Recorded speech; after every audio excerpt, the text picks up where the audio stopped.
with all the games, with all the problems, and then the characteristics of the players. Try to leave Lindelof, for example, without games, trying to let him without a lot of meters to cover. Casemiro is more comfortable in this kind of game, so I try to adapt and to imagine the game that we could win, and we proved that today. Are you on the back foot mainly because it's a tactical decision from yourself, given the options you've got, the players you have available? It's also the opponent. The last game for Champions League was high pressure from PSV, man to man, and they are harder to mark in this way. In the low block, we can control more the game, and then we have some good players for transition. I think Garnacho made a really complete game. So he was upset last Thursday, and today it was amazing. That said, once you went ahead in the game, did you feel like the confidence grew and you became a much more threatening side? Yeah, it's normal. It's normal, and we try to let the starting 11 until the goal, because you know that when you suffer a goal, all that the players tired from the last games is going to show. And we push a little further. I think it works. It worked a little bit, but we try to choose the best moments to press high, and we have some moments winning the ball, and we create a lot of chances to win the game today. As a match, keep pushing, but as we reiterated, 85 points is their maximum now, which leaves Liverpool needing a maximum 16. Is it all over? Yeah. Really answered the question a couple of weeks ago when they were still in a closer of a shout. Yeah, I mean, they're fifth in the league and nearer to Arsenal than what Arsenal are to first. I mean, in my opinion, I'd be saying now we've got to concentrate and make sure we get in the top four. I mean, they're too far away. Liverpool got to lose virtually half of their football matches. They've lost one all season. It's not going to happen. The league's over. It's finished.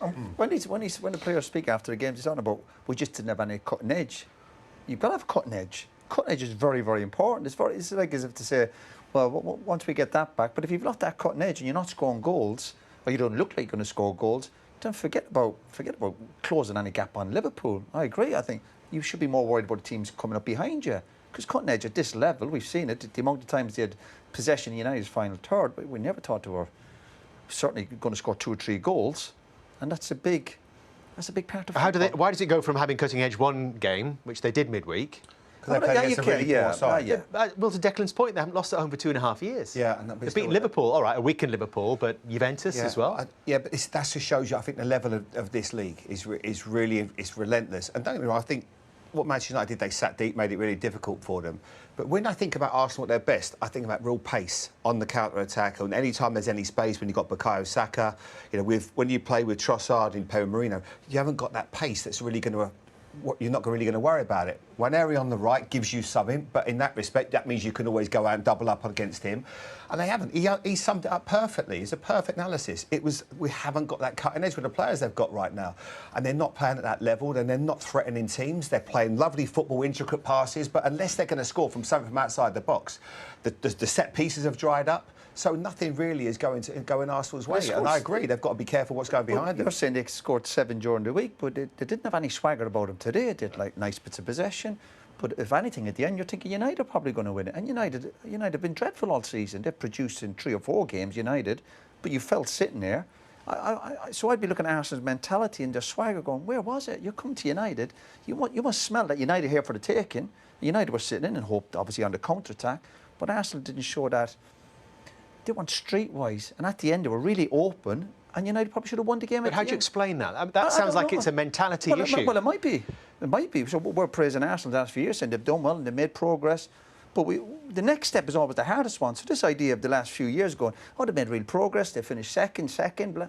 Oh, if you're playing for Arsenal, remember, what good is second to you? If you're talking about winning league titles, don't compare it to United, but where they are. But the next step, getting over the line, is the hardest one.